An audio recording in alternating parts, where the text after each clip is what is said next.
سيئات أعمالنا من يهده الله فلا مضل له ومن يضلله فلا هادي له ونشهد أن لا إله إلا الله وحده لا شريك له ونشهد أن سيدنا ومولانا محمدا عبده ورسوله صلى الله عليه وعلى آله وأصحابه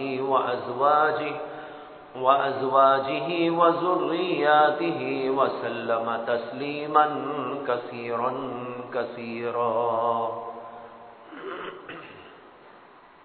اما بعد.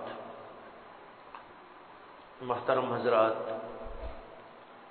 گزشتہ جمعہ آپ حضرات کے سامنے اس بات کا تذکرہ کیا گیا تھا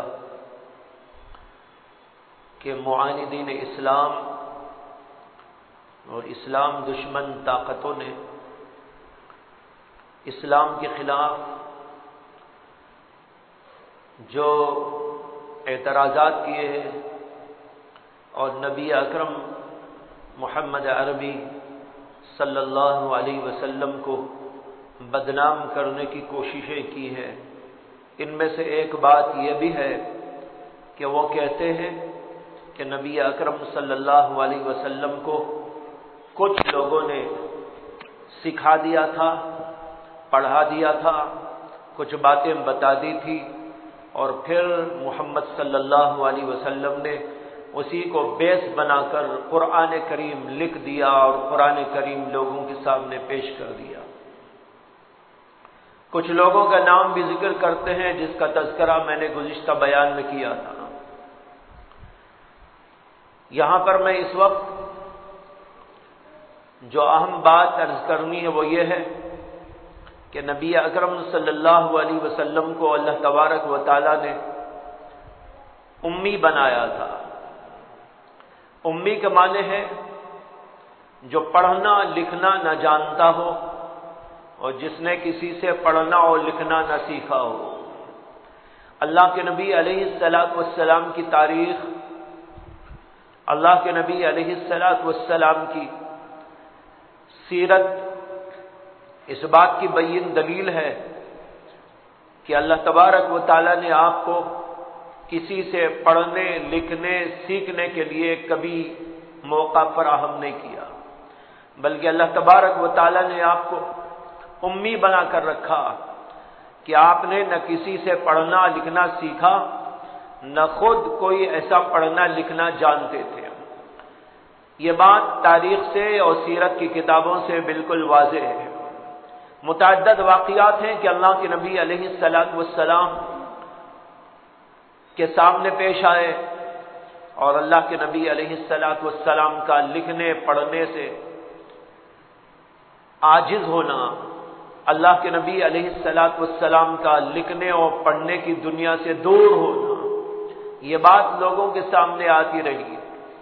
اور اس کے اندر سب سے بڑا نقطہ اور سب سے بڑی اللہ تعالیٰ کی حکمت یہ تھی کہ اللہ تعالیٰ چاہتے تھے کہ اللہ کے نبی علیہ السلام کو اس طریقے پر تیار کیا جائے کہ اللہ کی تربیت میں تو اللہ کے نبی ہو، لیکن دنیا کے کسی انسان سے لکھنا پڑھنا یا کچھ علوم اور فنون حاصل کرنا، اس سے اللہ کے نبی علیہ السلام کو دور رکھا جائے۔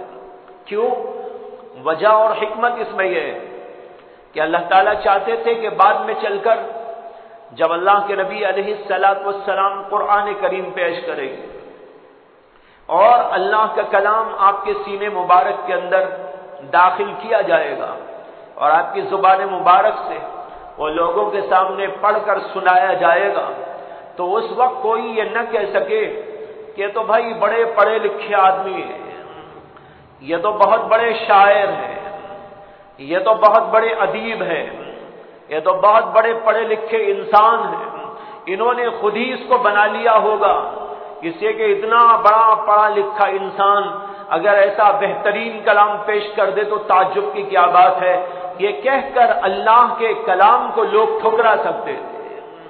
اللہ نے شروع ہی سے اس کا انتظام کیا، اور اس طرح انتظام کیا کہ نبی اکرم صلی اللہ علیہ وسلم کو ایسے علاقے میں پیدا کیا جہاں پڑھنے اور لکھنے کا رواج ہی نہیں تھا. یہ بھی اللہ کا انتظام. اللہ اگر چاہتے ایسے علاقوں میں پیدا کر سکتے تھے جہاں پر بڑے پڑھنے والے لکھنے والے بڑے بڑے مدارس بہت کچھ جانکار لوگ موجود تھے، لیکن اللہ نے نبی اکرم صلی اللہ علیہ وسلم کو ایسے علاقے میں پیدا فرمایا جہاں پر دور دور تک لکھنے اور پڑھنے کا کوئی رواج ہی نہیں تھا. کہتے ہیں کہ عرب کی پوری سرزمین پر اگر تلاش کیا جائے 5-6 آدمی ایسے ملتے ہیں جو لکھنے پڑھنے سے کچھ واقف تھے. وہ بھی یہ نہیں کہ علوم جانتے ہو فنون جانتے ہو، بلکہ بس عربی زبان لکھنا اور عربی زبان پڑھنا، بس اتنا ہی ان کو جانکاری حاصل تھی. اس سے زیادہ وہ کچھ جانتے ہی نہیں تھے. اللہ نے ایسے علاقے میں محمد عربی صلی اللہ علیہ وسلم کو پیدا کیا، امی لوگوں میں رکھا، نہ پڑھنے والے لوگوں میں رکھا، نہ سیکھنے والے لوگوں میں رکھا. ایسے علاقے میں پیدا فرمایا جہاں کوئی مدرسہ نہیں، جہاں کوئی تعلیم کا سلسلہ نہیں، جہاں کوئی اسکول نہیں، جہاں کوئی یونیورسٹی نہیں، بلکہ ایسے لوگ تھے جو دور دور تک پڑھنے اور لکھنے سے بالکل ناواقف تھے. اللہ نے اسے علاقے میں پیدا کر کے ایسا ماحول آپ کو دیا اور انہی لوگوں کے اندر رکھا. 40 برس کا جو عرصہ محمد عربی صلی اللہ علیہ وسلم کو اللہ تبارک و تعالی نے مکہ مکرمہ میں جو ہے رہائش عطا فرمائی تھی، یعنی نبوت سے پہلے کے 40 سال، بچپن سے لے کر 40 سال کی عمر، اس 40 سال کے طویل عرصے میں محمد عربی صلی اللہ علیہ وسلم کو صرف 2 موقعوں پر مکہ چھوڑ کر باہر جانے کی نوبت آئی. صرف 2 دفعہ. ایک بالکل بچپن میں، کہتے ہیں کہ 7-8 برس کی عمر تھی، اور حضرت ابو طالب جو رسول اکرم صلی اللہ علیہ وسلم کے چچا ہوتے، انہوں نے ملک شام تجارت کے لیے سفر کیا تھا. اسی سفر میں محمد الرسول اللہ صلی اللہ علیہ وسلم کو بھی انہوں نے اپنے ساتھ میں کر لیا. کیوں ساتھ لے لیا؟ اس لیے کہ وہ انہی کی تربیت میں تھے. اللہ کے نبی علیہ السلام انہی کے گھر میں رہتے تھے، انہی کی کفالت میں تھے. اس لیے کہ جب دادا کا انتقال ہو گیا تھا تو حضرت ابو طالب ہی نے حضور اقدس صلی اللہ علیہ وسلم کی کفالت کر لی تھی، پرورش کا ذمہ لے لیا تھا. اس لیے اللہ کے نبی علیہ السلام انہی کے گھر میں رہتے تھے اور پلتے تھے. اس لیے جب سفر میں جانا ہوا تو حضرت ابو طالب نے رسول اللہ صلی اللہ علیہ وسلم کو اپنے ساتھ میں لے لیا اور بس سفر میں ساتھ لیے. اور تجارتی سفر تھا. بیچ میں ایک واقعہ پیش آیا. بسرا ایک مقام تھا، وہاں پر جا کر یہ قافلہ رکا تھا ابو طالب کا. وہاں پر جو ان کی 2-3 دن تک 2 دن یا 1 دن قیام رہا، وہ قیام ایک ایسی جگہ پر تھا جس کے بالکل بازو میں ایک راہب کی خانقاہ تھی. راہب کہتے ہیں عیسائیوں کے پادریوں کو، عیسائیوں کے ان لوگوں کو جو رہبانیت اختیار کر لیتے. تو اس کی خانقاہ تھی، اس کے بازو میں جا کر انہوں نے قیام کیا تھا.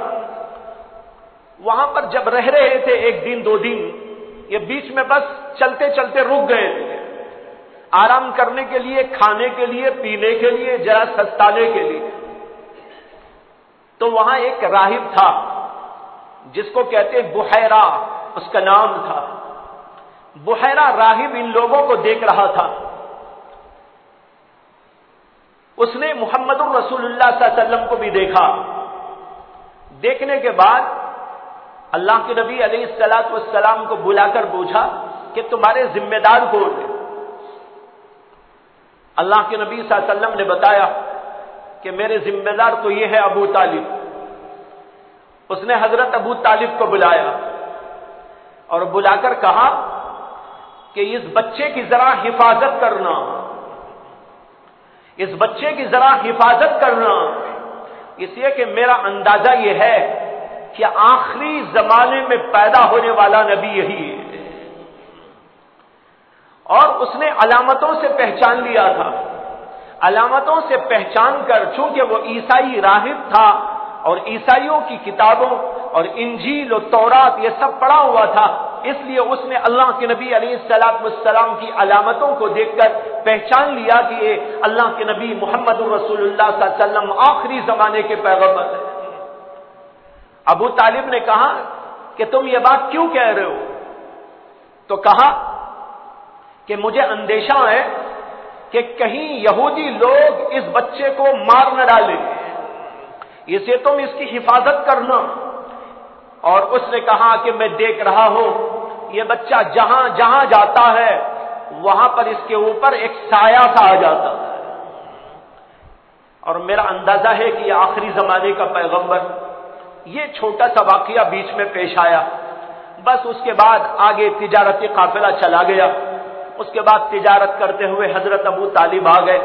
یہ کچھ ایام بیچ میں ایسے تھے کہ مکہ مکرمہ سے رسول اللہ صلی اللہ علیہ وسلم باہر تشریف لے گئے تھے اور یہ بچپن کا زمانہ تھا. پھر اس کے بعد دوبارہ اس وقت اللہ کے نبی علیہ الصلوۃ والسلام ملک شام کے سفر پر تجارتی قافلہ لے کر گئے تھے. جب آپ بڑے ہو گئے تھے اور 25 سال سے ذرا اوپر کی عمر تھی، یعنی یوں سمجھیے کہ 23 سال یا 24 سال کی عمر تھی اللہ کے نبی علیہ الصلوۃ والسلام کی. اس زمانے میں حضرت خدیجۃ الکبریٰ جو اس وقت حضور اقدس صلی اللہ علیہ وسلم کی بیوی نہیں بنی تھی اور وہ مکہ مکرمہ کی ایک بہت بڑی تاجرہ تھی اور ان کی تجارت بہت دور دور تک پھیلی ہوئی تھی. ان کے قافلے کو اور ان کی تجارت کرنے کے لیے اللہ کے نبی علیہ الصلوۃ والسلام ملک شام دوبارہ تشریف لے گئے تھے اور چند ایام یوں جا کر پھر واپس آ گئے. ان دو موقعوں کے علاوہ پوری زندگی جو ہے 40 سال کی جو گزری رسول اللہ صلی اللہ علیہ وسلم کی، یہ مکے والوں کے بالکل سامنے گزری. کھانا پینا، اٹھنا بیٹھنا، رہائش، لوگوں سے میل ملاقات، سب کچھ اللہ کے نبی علیہ الصلوۃ والسلام کا بالکل لوگوں کے سامنے تھا. کہیں ایسا موقع ہی نہیں آیا اللہ کے نبی علیہ الصلوۃ والسلام کو کہ آپ اتنا بڑا علم حاصل کرنے کے لیے کسی یونیورسٹی میں گئے ہو، کسی جامعہ میں گئے ہو یا کسی ایسے انسان کے پاس میں گئے ہو وہاں پر جا کر رہ کر علم حاصل کر کے آئے ہو. ایسا کوئی موقع نہیں ہوا. اس لیے یہ بات بالکل واضح ہے کہ اللہ کے نبی علیہ الصلوۃ والسلام کو اللہ تبارک و تعالی نے امی بنا کے رکھا. اور اس کے اندر حکمت وہی جو عرض کی گئی کہ اللہ کو مطلوب یہ تھا، اللہ کو مقصود یہ تھا کہ آپ کی زبان مبارک پر اللہ کا کلام داخل ہو اور وہ لوگوں کو سنایا جائے اور اس وقت میں کہیں کوئی اشکال نہ کرے، ارے آپ تو پڑھے لکھے آدمی ہیں، آپ نے قرآن بنا لیا ہوگا. اسی لیے جب قرآن نازل ہوا اور بعض لوگوں نے اس طرح کا پروپیگنڈا کیا کہ یہ کسی انسان نے ان کو سکھا دیا ہے، اللہ تبارک و تعالی نے اس کا جواب دیا اور جواب کے اندر یوں فرمایا، ان کنتم فی ریب مما نزلنا علی عبدنا فأتوا بسورۃ من مثلہ. اگر تم کو یہ شک ہے کہ یہ اللہ کا کلام نہیں جو ہم نے ہمارے بندے پر نازل کیا ہے، تو پھر تم ایسا ایک چھوٹا سا کلام بنا کر پیش کر دو، قرآن کے جیسی ایک چھوٹی سی سورت بنا کر پیش کر دو. لیکن پوری دنیا عاجز آ گئی. قرآن کریم اسی لیے معجزہ ہے. ایک طرف آپ یہ دیکھیں کہ اللہ کے نبی علیہ الصلوۃ والسلام امی ہے، پڑھنے لکھنے سے بالکل ناواقف، کسی سے آپ نے لکھنا اور پڑھنا بالکل نہیں سیکھا.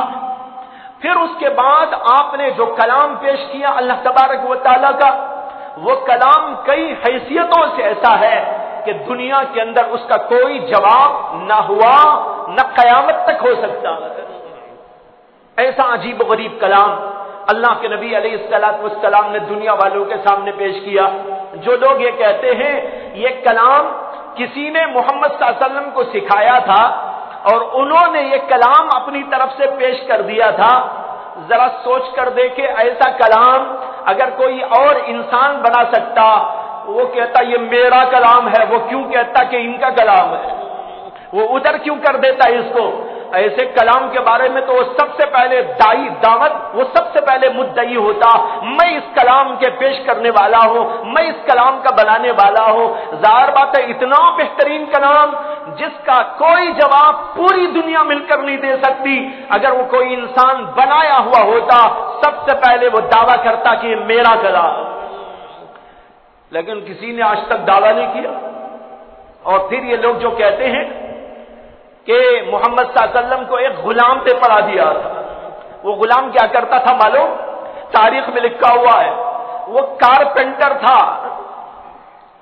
کارپینٹر نے محمد صلی اللہ علیہ وسلم کو ایسا کلام پڑھا دیا، ایسا کلام سکھا دیا کہ آج پوری دنیا کی طاقتیں اس کا جواب پیش کرنے سے عاجز ہو سکتا ہے؟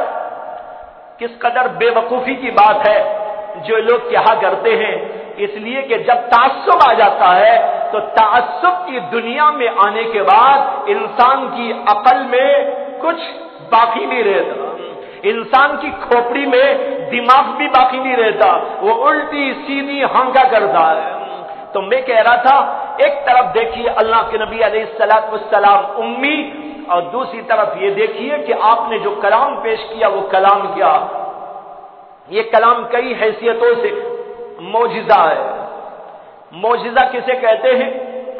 معجزہ کہتے ہیں ایسی چیز کو کہ ساری دنیا اس کو پیش کرنے سے عاجز آ جائے۔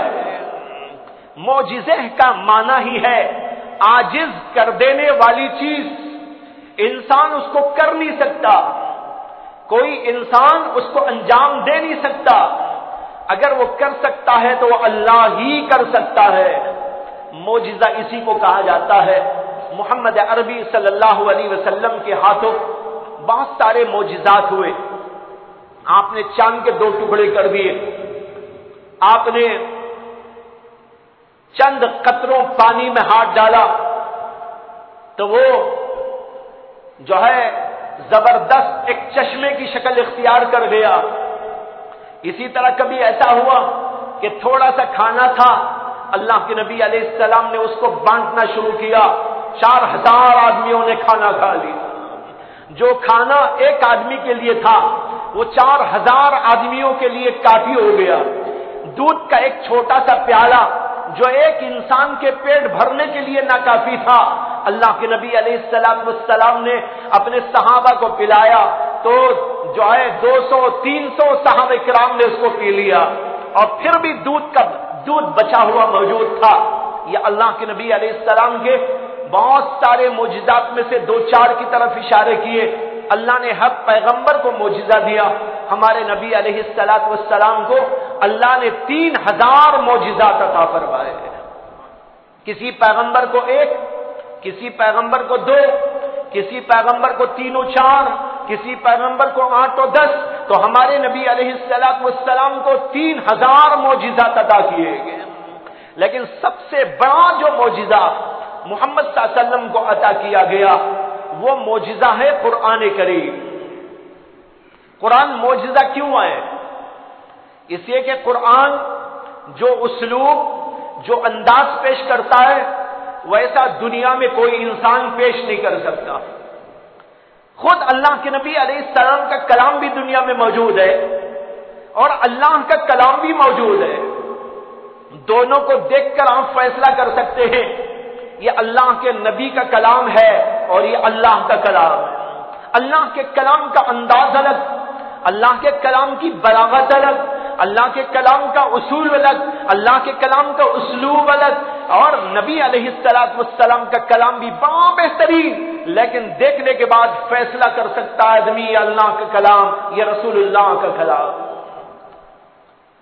اور دوسروں کے کلام کا تو کیا کہنا، وہ تو کسی شمار ہی میں نہیں آتا۔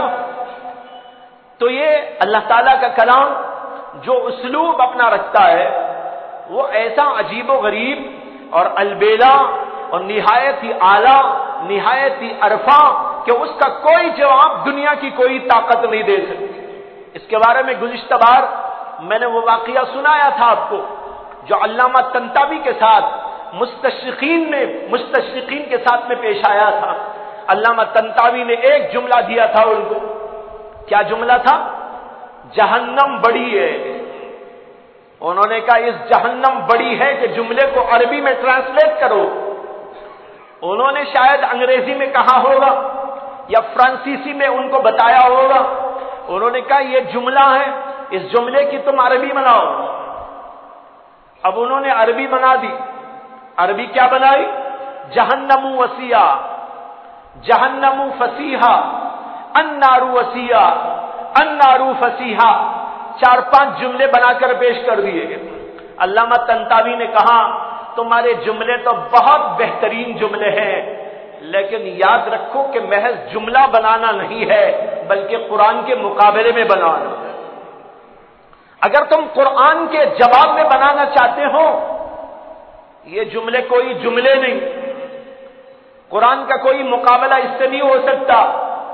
میں 1 سال کا وقت ہونا تو آپ کو دیتا ہوں، 2 سال کا لے لو، 3 سال کا وقت لے لو، 10 سال کا وقت لے لو اور پھر بناؤ قرآن کا جواب۔ لیکن قرآن تو کہتا ہے، کیا کہتا ہے؟ اگر سارے جنات اور سارے انسان مل جائیں، جمع ہو جائے اور پھر قرآن کے جیسی کوئی کتاب بنا کر پیش کرنا چاہے تو قرآن کا کوئی جواب بنا کر پیش نہیں کر سکتا۔ تمام جنات، تمام انسان سب کے سب مل جائے۔ اس لیے اگر تم کو شوق ہے قرآن کا جواب بنانے کا تو وقت لے لو۔ انہوں نے کہا نہیں علامہ طنطاوی آپ بتائیے قرآن نے اس جملے کو کیسے ادا کیا؟ علامہ نے قرآن کی ایک آیت پڑھی، لوگ انگوش بدندہ رہ گئے، حیرت زدہ ہو کے دیکھنے لگے اور تالیاں پیٹنے لگے اور کہنے لگے واقعی اس کا کوئی جواب نہیں۔ علامہ طنطاوی نے قرآن کی یہ آیت پڑھی تھی جس کا معنی ہی یہ ہے کہ اللہ بتانا چاہتے ہیں جہنم کو ہم نے بہت بڑی کر کے بنایا۔ اللہ نے کیا کہا؟ یوم نقول لجہنم هل امتلأت وتقول هل من مزید۔ یاد کرو اس وقت کو جب کہ ہم سارے جہنمیوں کو جہنم میں ڈالنے کے بعد جہنم سے پوچھیں گے کیا تو بھر گئی؟ تو جہنم کہے گی نہیں اور میرے اندر گنجائش ہے۔ جہنم کا کیا مطلب ہوا؟ اس جملے کا کیا مطلب ہوا؟ اس کا مطلب یہ ہوا جہنم کو اللہ نے بہت بڑی بنایا ہے۔ اب آپ دونوں کو سامنے رکھیے، ایک جملہ یہ جہنم وسیع، جہنم فسیحا، النار وسیع، النار فسیحا، اور دوسری طرف قرآن کا یہ جملہ رکھیے یوم نقول لجہنم هل امتلأت وتقول هل من مزید۔ اس کی چاشنی، اس کی لذت، اس کی حلاوت، اس کی بلاغت، اس کی فصاحت ان جملوں کے اندر دور دور تک آپ کو نظر نہیں آئے گی۔ تو قرآن اپنا اسلوب جو رکھتا ہے وہ انتہائی اعلیٰ اسلوب ہے، ایسا اسلوب کسی انسان کا نہیں ہو سکتا۔ دوسری بات یہ ہے کہ قرآن کریم کے اندر اللہ نے بے شمار علوم کو کھپا دیا ہے۔ دنیا میں بہت ساری کتابیں آپ کو نظر آئیں گی، سائنس کی کتاب، میڈیکل سائنس کی کتاب یا اور کوئی علم کی کتاب، لیکن بھائی اس میں تو ایک ایک علم ملے گا آپ کو۔ لیکن قرآن ایسی عجیب و غریب کتاب ہے جس کے اندر بے شمار علوم کو اللہ نے رکھ دیا۔ بے شمار علوم کیا کیا ہیں؟ اگر اس کی تہ میں ہم جائیں اور اس کا ہم تجزیہ کریں اور اس کے اوپر بحث اور مذاکرہ کریں تو قرآن کے علوم تو اتنے علوم ہیں کہ پوری زندگی اس کے اوپر اگر لگا دی جائے تب بھی وہ علوم ختم نہیں ہو سکتے۔ اللہ تعالیٰ نے قرآن میں فرمایا کہ اللہ کے کلمات ایسے عجیب، ایسے غریب ہیں کہ اگر دنیا میں جتنے بھی درخت موجود ہے ان کو قلم بنا دیا جائے اور جتنے سمندر ہیں ان سارے سمندروں کو انک بنا دیا جائے، سیاہی بنا دیا جائے اور اللہ کے کلمات کو لکھنا شروع کیا جائے اور جتنے درخت اب موجود ہیں اتنے درخت اور پیدا ہو جائے جتنے سمندر اور اب موجود ہیں اتنے سمندر اور پیدا کر دیے جائیں اور اللہ کے کلمات کی تشریح لکھنی شروع کر دی جائے، سارے سمندر ختم ہو جائیں اور سارے کے سارے یہ درخت ختم ہو جائیں گے، لیکن اللہ کے کلمات ختم ہونے والے نہیں۔ یہ اللہ کے کلام کی بات ہے، یہ قرآن کریم میں اللہ نے خود ہی فرمایا۔ جب اللہ خود ہی کہہ رہے کہ ہمارے کلمات ایسے ہیں کہ ان کی تشریح کرتے کرتے سارے سمندر ختم، سب کے سب درخت ختم، لیکن اللہ کے کلمات کبھی ختم ہونے والے نہیں، تو آپ اندازہ لگائیے کہ اس کلام کے اندر کیا علوم ہوں گے، کیا فنون۔ ایک بہت بڑے عالم گزرے، انہوں نے قرآن کریم کی تفسیر لکھی۔ اس قرآن کریم کی تفسیر انہوں نے جو لکھی ہے اس کی جلدیں آپ سنیں تو حیران رہ جائے، کتنی جلدوں میں انہوں نے قرآن کی تفسیر لکھی۔ کہتے ہیں کہ 1000 جلدوں میں قرآن کی تفسیر لکھی۔ کتنے؟ 1000 جلدیں صرف قرآن کی تفسیر لکھی ہے۔ اب ایک عالم کا یہ حال تو بھائی ساری دنیا کے علماء کیا کیا لکھ سکتے۔ یہ لکھنے والے بزرگ جن کی تفسیر کا میں نے ذکر کیا ان کا نام ہے امام علامہ ابن شاہین رحمت اللہ علیہ، اور انہوں نے ہی بخاری شریف کی شرح لکھی اور اس کو 500 جلدوں میں لکھا ہے۔ جو بخاری شریف حدیث پاک کی کتاب ہے، ساری دنیا میں معروف، اس کتاب کی شرح انہی بزرگ نے لکھی ہے اور 500 جلدوں میں اس کو لکھا ہے۔ آپ اندازہ کریں اللہ کا کلام کیسا عجیب و غریب ہوگا۔ تو یہ کلام تو بے شمار علوم اپنے اندر رکھتا ہے، لیکن میں آپ کو جب بات آ گئی ہے تو یہاں پر تھوڑا سا ہلکا پھلکا ایک جو ہے عکس دینا چاہتا ہوں جس سے آپ یہ اندازہ کریں کہ قرآن کریم کے اندر کس قدر علوم ہوتے ہیں۔ حضرت شاہ ولی اللہ محدث دہلوی جو بہت بڑے ہندوستان کے علماء میں سے ہیں، انہوں نے قرآن کریم کے علوم کا تجزیہ کیا اور فرمایا کہ قرآن کریم 5 قسم کے علوم پر مشتمل ہے۔ 5 قسم کے علوم، وہ کیا علوم ہے؟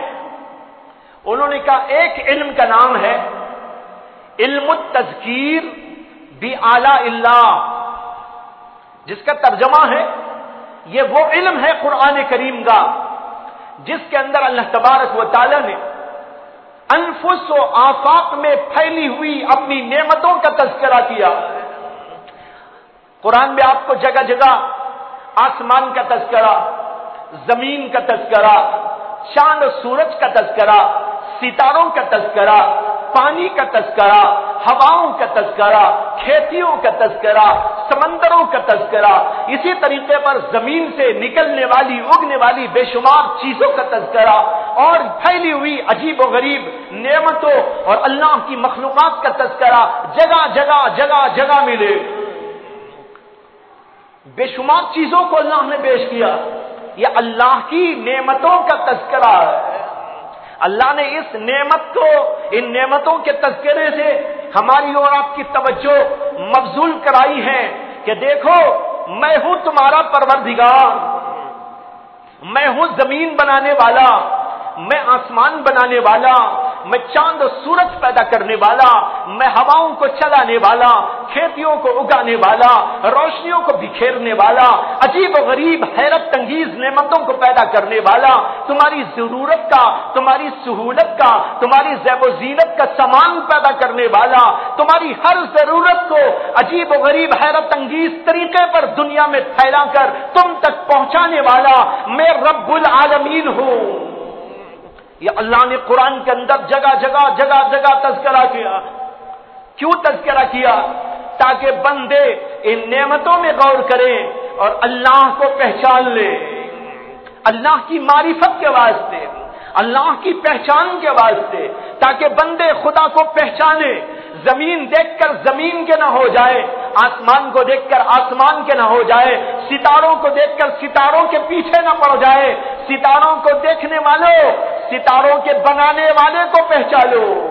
زمین کے پیچھے پڑنے والوں، زمین کو دیکھ کر زمین کے بنانے والے کو پہچانو، اے آسمان کے پیچھے پڑنے والوں، آسمان کو دیکھ کر آسمان کے خالق و مالک کو پہچانو، یہ سمندر کو دیکھ کر سمندر کی جیسی عجیب و غریب حیرت انگیز مخلوق سے اس کے خالق و مالک کو پہچانو۔ کئی پہاڑوں کا تذکرہ ہے اور پہاڑوں کی لمبائی چوڑائی کا تذکرہ ہے، اس کو دیکھ کر انسان کو چاہیے کہ وہ اللہ کو پہچانے جس نے سب کچھ پیدا کیا ہے، اس لیے جگہ جگہ اللہ نے اپنی نعمتوں کا تذکرہ کیا ہے۔ سائنس میں بھی تو یہی ہے، یہی دو نعمتیں ہیں، کوئی زمین کے پیچھے پڑا، کوئی آسمان کے پیچھے پڑا، کوئی سمندر کے پیچھے پڑا اور کوئی ہواؤں کے پیچھے پڑا ہے۔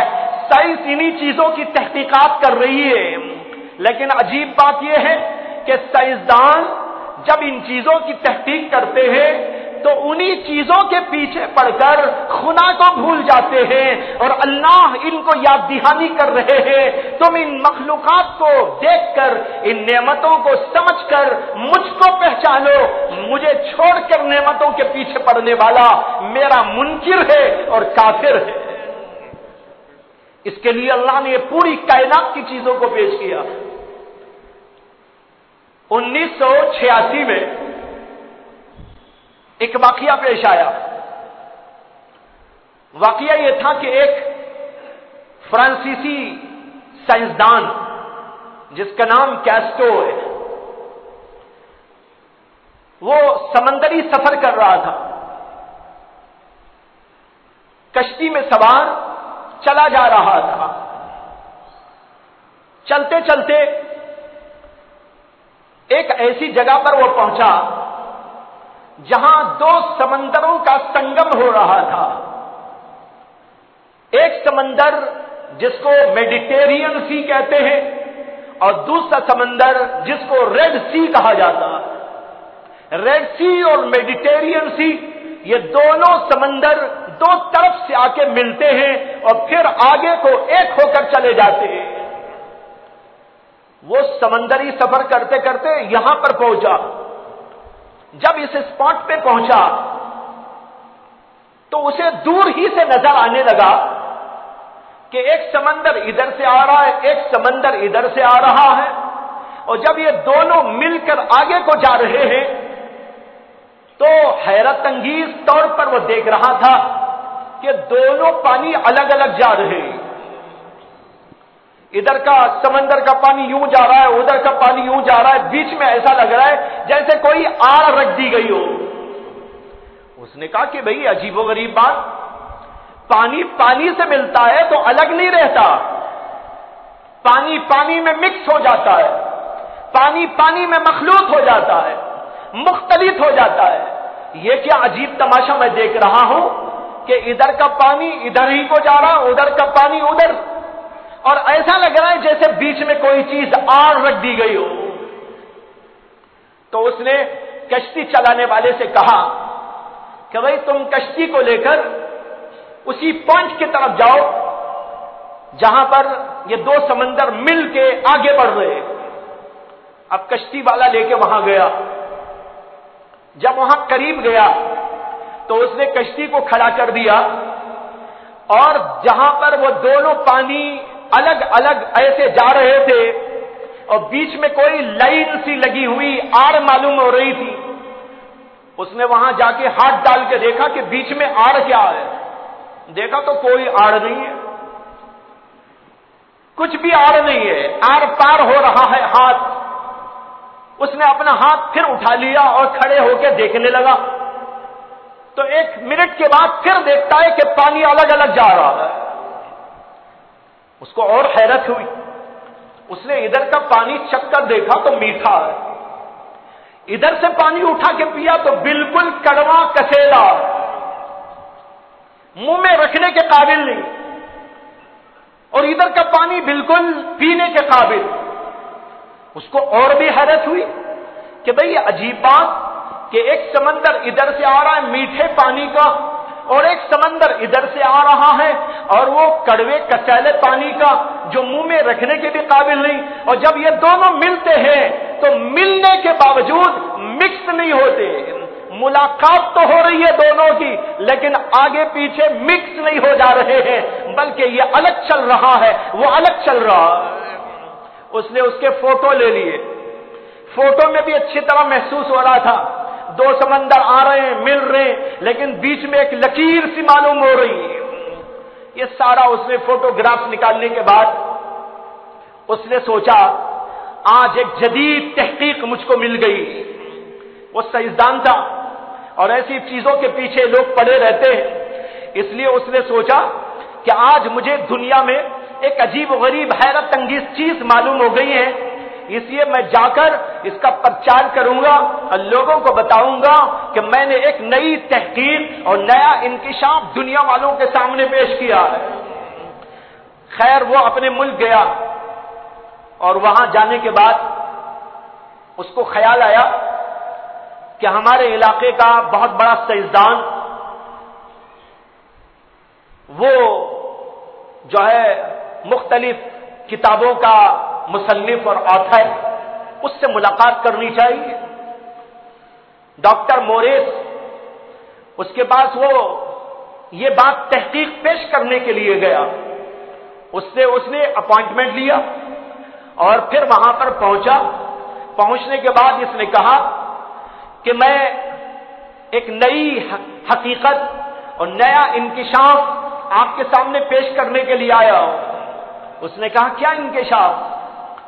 اس نے وہ فوٹوز نکال کے اس کے سامنے رکھی اور کہا کہ دیکھیے میں ابھی سفر سے آ رہا تھا اور دو سمندر جہاں مل رہے تھے، ان سمندروں کے پاس مجھے ایک عجیب و غریب حیرت انگیز بات نظر آئی. اس کے فوٹوز میں نے نکالے ہیں. پھر اس نے اس میں تشریح کی اور بتایا کہ یہ آپ دیکھ رہے ہیں کہ دو سمندر آ رہے ہیں، آپس میں مل رہے ہیں، لیکن پانی مکس نہیں ہوتا، یہ بیچ میں لکیر جیسا معلوم ہو رہا ہے. فوٹو میں بھی نظر آ رہا تھا ادھر کا پانی الگ ادھر کا پانی الگ ہے. اور اس نے کہا میں نے ادھر کا پانی چکھ کے دیکھا وہ بالکل میٹھا، اور ادھر کا پانی چکھ کے دیکھا تو وہ کڑوا کسیلا معلوم ہو رہا تھا. یہ سارا میں نے تحقیق کر لیا ہے اور فلاں جگہ پر یہ پوائنٹ ہے، میں یہ آپ کے سامنے جدید تحقیق لے کے آیا. اس نے کہا کہ آپ یہاں بیٹھے ابھی میں آتا ہوں. وہ اندر گیا، اپنی لائبریری سے قرآن کریم اٹھا کے لے آیا.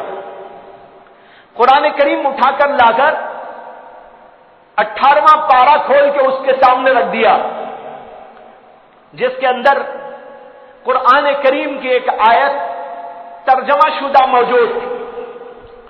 قرآن کریم کہتا ہے هو الذی مرج البحرین هذا عذب فرات وهذا ملح اجاج وجعل بینهما برزخا وحجرا محجورا. اللہ تعالیٰ کہتے ہیں اللہ کی ذات ہے وہ ذات جس نے دو سمندروں کو چلایا. مرج البحرین، مرج کے معنی ملانے کے آتے ہیں. مرج البحرین، دو سمندروں کو ملا کے چلایا.